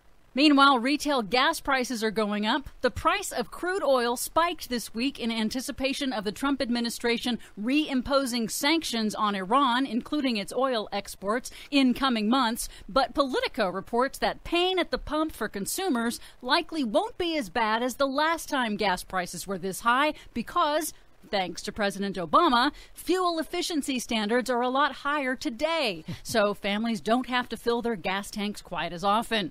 Speaking of fuel efficiency standards, as expected, the Trump administration last week proposed weakening future vehicle mileage standards that would have saved consumers even more in fuel costs starting in 2022. Analysts say big oil will be the big beneficiary from increasing oil consumption. Even the EPA's own data estimates that 40,000 more Americans will die every year from the increase in air pollution. But important to note, these Trump rollbacks are not a done deal. You can weigh in during the short window for public comment. Speak up at regulations.gov. The Trump EPA is also proposing revoking California's authority to set its own higher standards, credited with reducing the state's notorious air pollution. This week, California pushed back in what promises to be a protracted legal battle. The state regulator, the California Air Resources Board, issued a scathing and detailed report refuting the administration's rollback as, quote, contrary to the facts and the law. That's not a bug, that's a feature. Well, California says it plans to hold automakers to those tighter standards to maintain public health benefits. Good. States' rights. Remember when Republicans used to believe in that sort of thing? The Trump EPA is also bringing asbestos back. Yay! Proposing a new rule to allow companies to use it in some products with agency approval. Asbestos is banned in most countries because it causes mesothelioma and lung cancers. But it's not banned in the U.S., despite killing thousands of Americans every year. Now, the EPA says it's just closing a loophole, but critics say no amount of asbestos is safe and only an outright ban on all uses is sufficient. It only kills about 40,000 people a year and is banned pretty much everywhere else in the world except for here. What are you worried about, Des? Finally, a message of hope from scientists who are pushing back against media coverage of their new study on global warming's long-term catastrophic consequences. The Hothouse Earth study concludes that if global temperatures rise more than 2 degrees Celsius above pre-industrial levels, a domino effect could kick in, triggering self-reinforcing climate change feedbacks that push the climate system into hothouse conditions, rendering large parts of the Earth uninhabitable. However, scientist and co-author Diana Liverman of the University of Arizona tells the Green News Report that the good news is that with action, it's all completely avoidable. So Hothouse Earth is not our destiny. It's an option that we could choose. Hopefully we're going to choose a much more stable path, and we don't kick off all of these feedbacks that take us to a much hotter environment. Well, I hope we don't, but I'm starting to run out of hope. Is that just me? Dr. Liverman says she sees hope in political and social movements demanding action all around the world. For much more on all of these stories and the ones we couldn't get to, check out our website at greennews.bradblog.com. Don't forget you can download our reports anytime via Stitcher, TuneIn, or iTunes. Find us, follow us, and share us planet-wide on the Facebooks and the Twitters at Green News Report. I'm Brad Friedman. And I'm Desi Doyen. And this has been your Green News Report. Don't give up on us, I know we can still come through.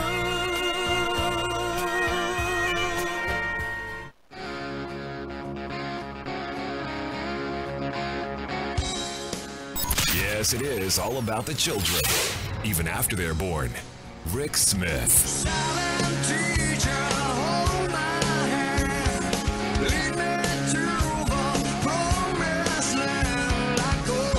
So more than 20,000 people have signed the petition for LeBron James to take over as Secretary of Education and oust billionaire Betsy back to her 164-foot yacht with the Cayman Island flag on it. Yeah, the people who want America first, they register their yachts in the Cayman Islands. Why?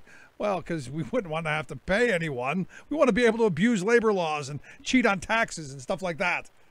Yeah. Mind-blowing. But, hey, still time to sign. They're trying to get 25,000 signatures at the petitionsite.com.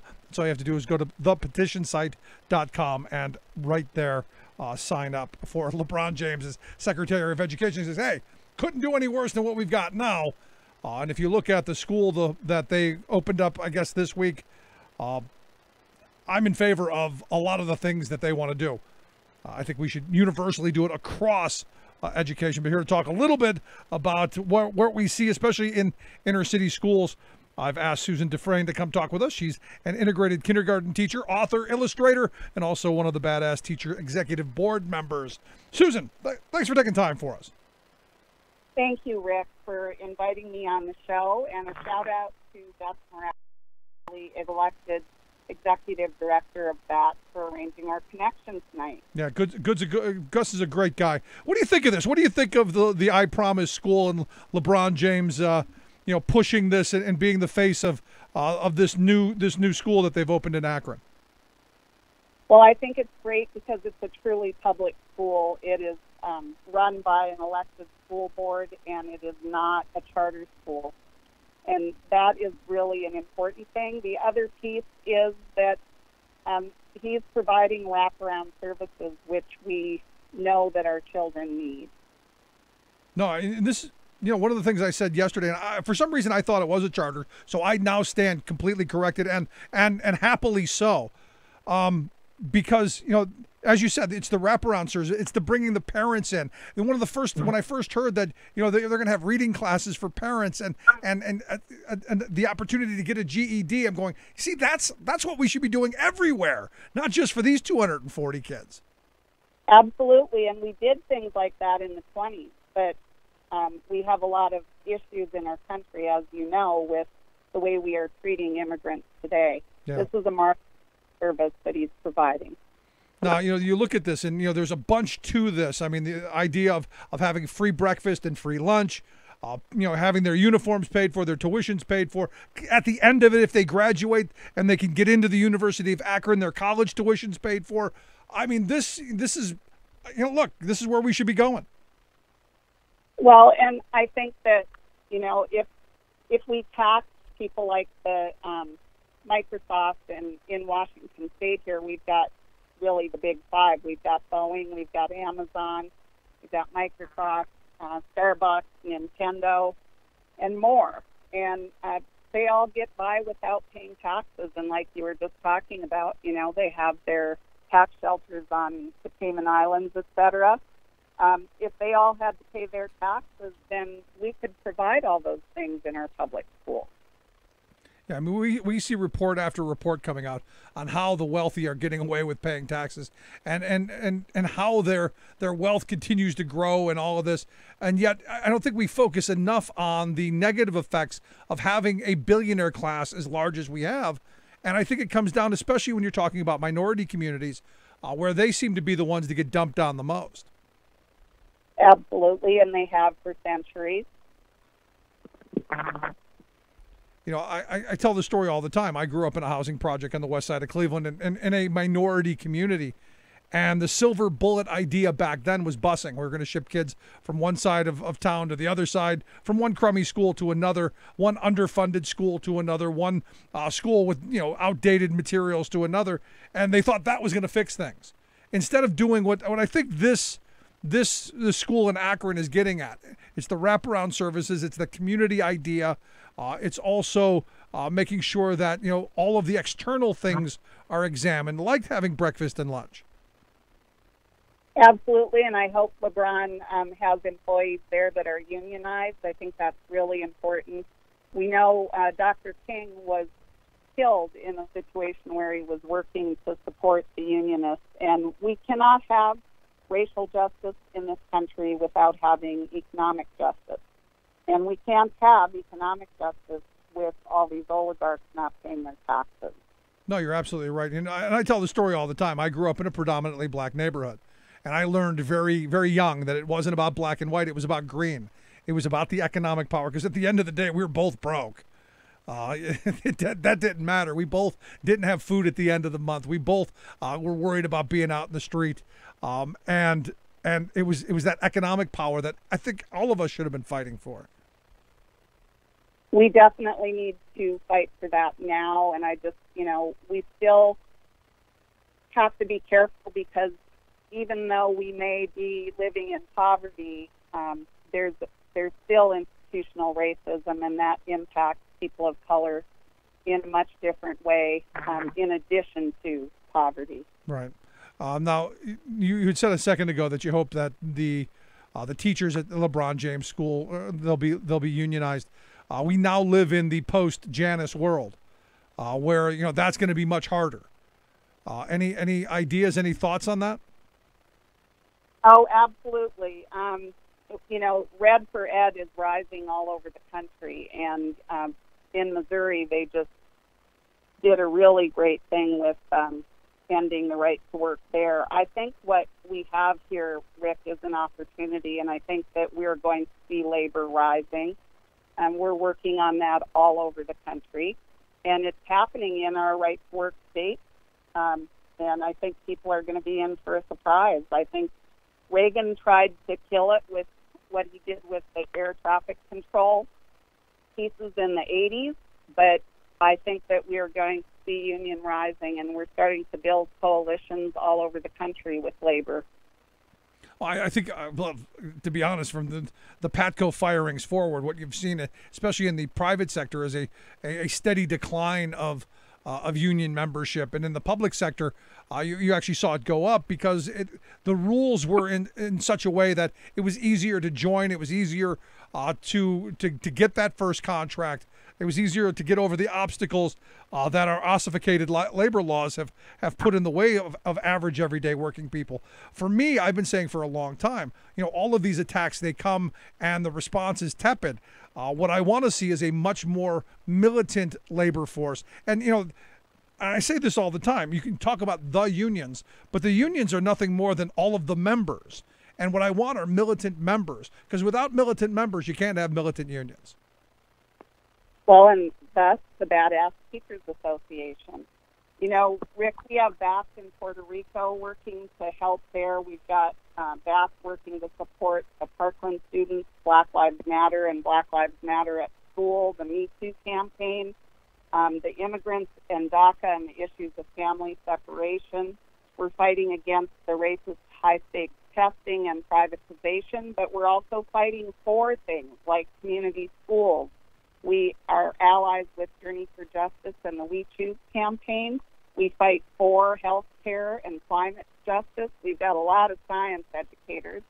We fight for quality of work life in our union and our workplace for all people, and for a living wage for all people through economic justice and unionism.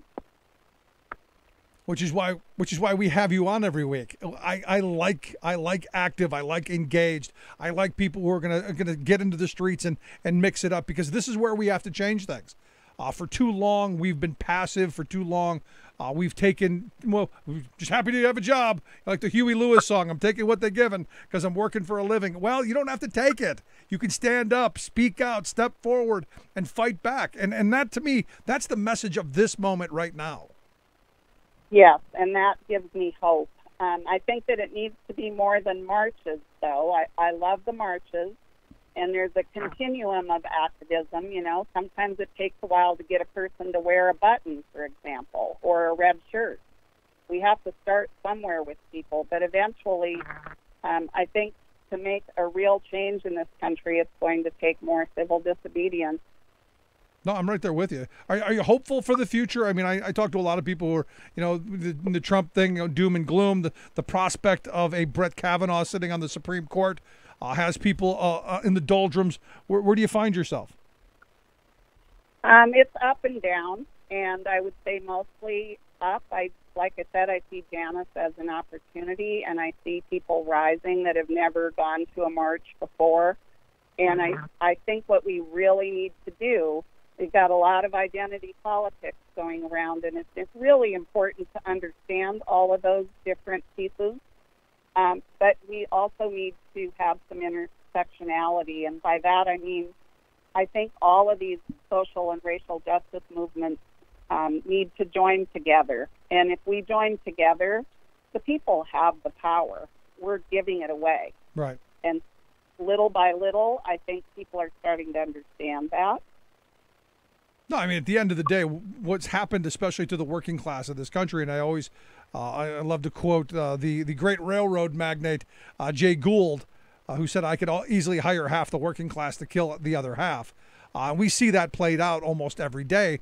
And when you look at this silo thinking, and I hope you're right. I hope all of these different groups find a way to come together, because my issue isn't any better than yours, and yours isn't any better than mine. There's a way forward for everybody, I think. There is. And like I said, I'm mostly feeling hopeful. I think there's an opportunity in front of us. We have to take it, though. Even with someone like billionaire Betsy as the Secretary of Education? Oh, boy. That's a really deep subject, and it could take up the whole show. Have you signed on to the petition for LeBron James? Because, hey, look, even if he did it part-time, at halftime during the basketball game, he couldn't do any worse. I will definitely sign it. I was glad to hear that on the show today. Yeah, I mean, there's lots of things we should be doing. Any advice for folks who may be feeling a little bit down and in the doldrums, especially about education? Because look, we're seeing still the attacks on public education. I would argue maybe not as great and as in my face as they had been, maybe last year, but they're still front and center. Any advice for folks? Well, join the Badass Teachers Association.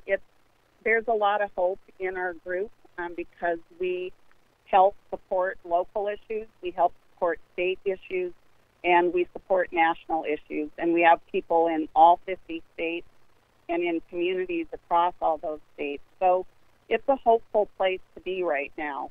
And then, act as allies and accomplices with all of these other groups. Like I said, find some intersectionality and get active. That's going to make you feel a sense of empowerment that you need and some hope right now.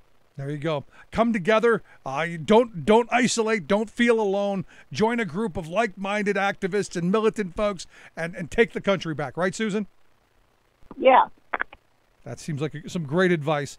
Susan, I appreciate the time, the thoughts. Really great talking with you. Appreciate it. Well, thank you. I hope that we can have another opportunity in the near future. I'd like to talk to you a little bit about my new book that I've written. Oh, I cannot wait. So please, by all means, we need to we need to take a look at the book and talk about that as well. Sounds great. Thank you Thank again you so for much. Good stuff, Susan. Thank you so much, Susan DuFresne. And we're going to have to get a link to the book so that you can take a look at it. So maybe we'll have it before the next time she comes on. Quick break. Right back. Stick around. You're listening to The Rick Smith Show.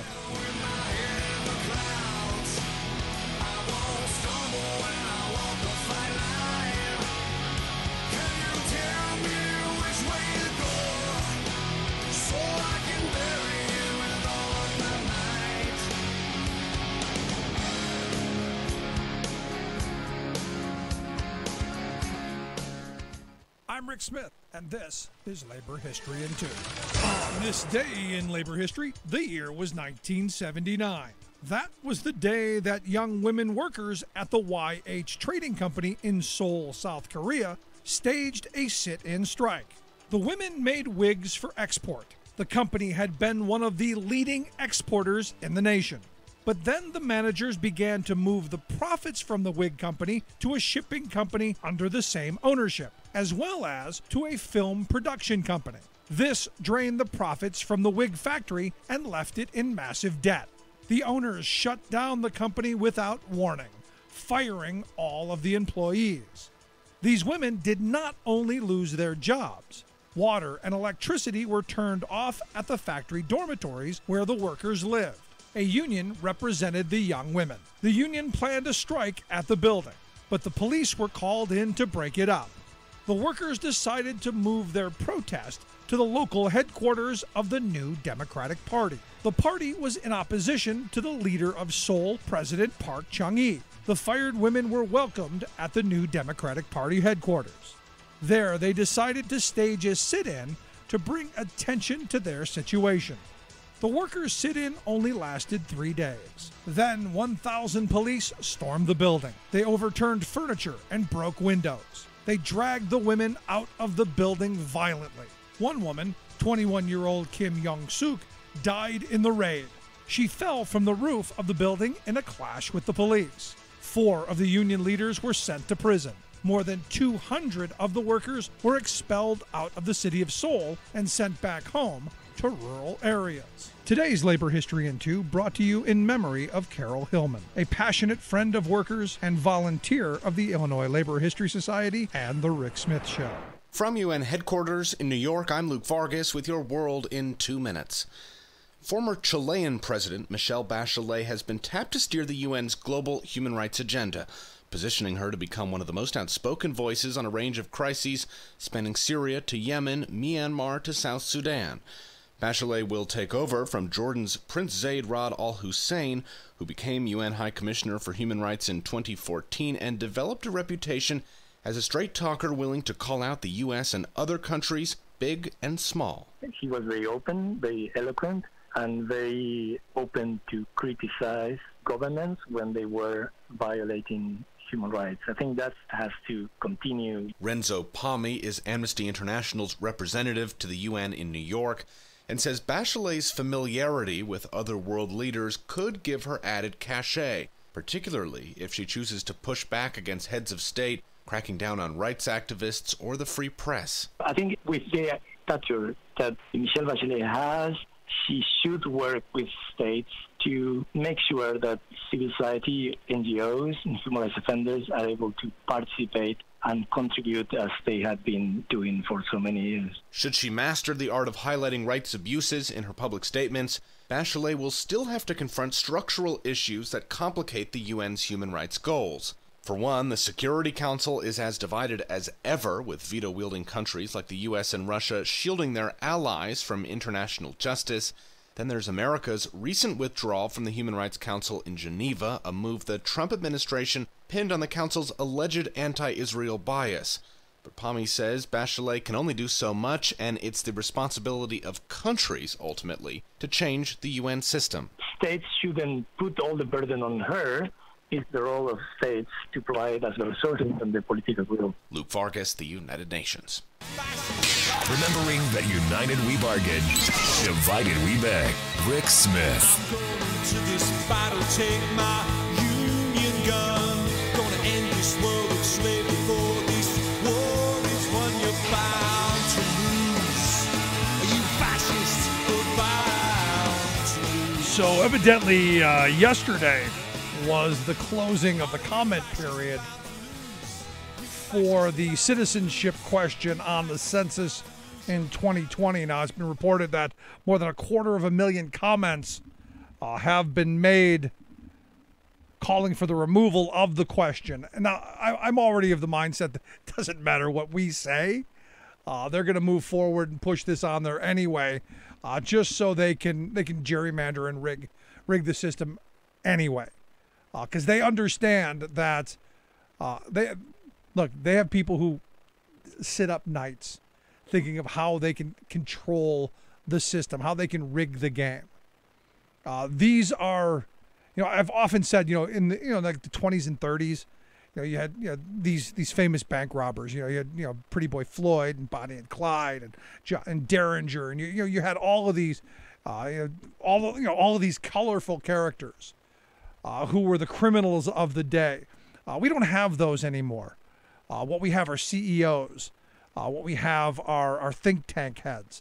These are the criminals of the day. Only they don't really like the spotlight. But they're just as clever at figuring out how to screw the system up, and how to game the system for themselves.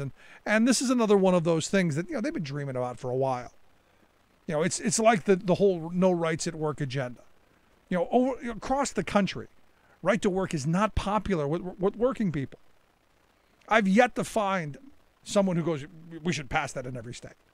I've yet to find people who want that to the point that they're willing to, without being coaxed or coerced or have a financial interest in it, that would go out of their way to push it. In fact, you look at Ohio in 11, you look at Missouri yesterday or the day before, and what you see is 2-1. Working people stand up and say, we want our rights. Even if we're never going to get it. I think my aunt, who is a union supporter, who has never been in a union and will never be, but understands on a fundamental level that her life is better when the people on the shop floor do better. And that's the weird little dynamic. But this census, this question, I think it's already, I don't think there's any way of getting it off. I will be surprised. I will be surprised if the people in the comment period, because I expect of the 250,000 comments, at least 60% of them will be take the question off. That's not going to matter. These people don't care about self-governance. They don't care about we the people. They care about power. They care about control. They care about themselves. That simple. Interesting scenario out of Montana. You know Montana, a Senate race that the Senate could hinge on. I'm hoping the Democrats are able to take over the Senate, and one of the places they're going to have to defend is Montana, because Senator Jon Tester's up for re-election, along with Missouri, along with North Dakota, along with Indiana, along with West Virginia, all very tough places for Democrats to hold on to those seats. But Tester's situation is interesting, as evidently on Monday, and this is one of those things that just came out, a guy named Timothy Adams filed as a Green Party challenger to Jon Tester. Now, what's interesting about Timothy Adams, evidently before he slapped his name on the Green Party label, he was on the payroll of the state Republican Party. He was also the head of an anti-tax group. I don't know many greenies who are anti-tax.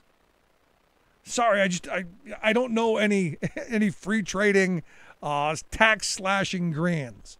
I just don't. Now you would say, well, Rick, the Green Party, they could put up their candidate. Evidently, what happened is, I guess the Green Party qualified to be on the ballot on Monday, and which I guess is the state deadline. So they sent out a blast email to get somebody please, to run by the end of the day. And he was the guy who signed up.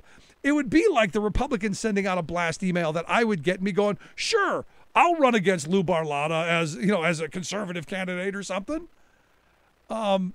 It's kind of crazy.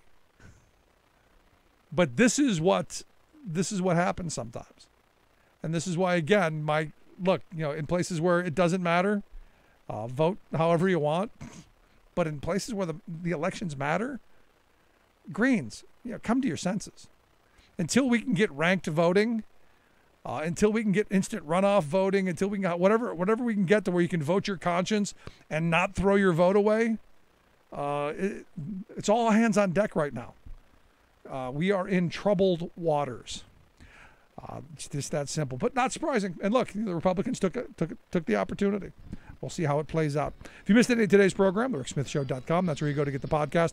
The Rick Smith Show app on the smartphone. Take the program on the go wherever you go. And as always, email me, rick@thericksmithshow.com. Thanks so much for being here. We'll see you tomorrow. You've been listening to the Rick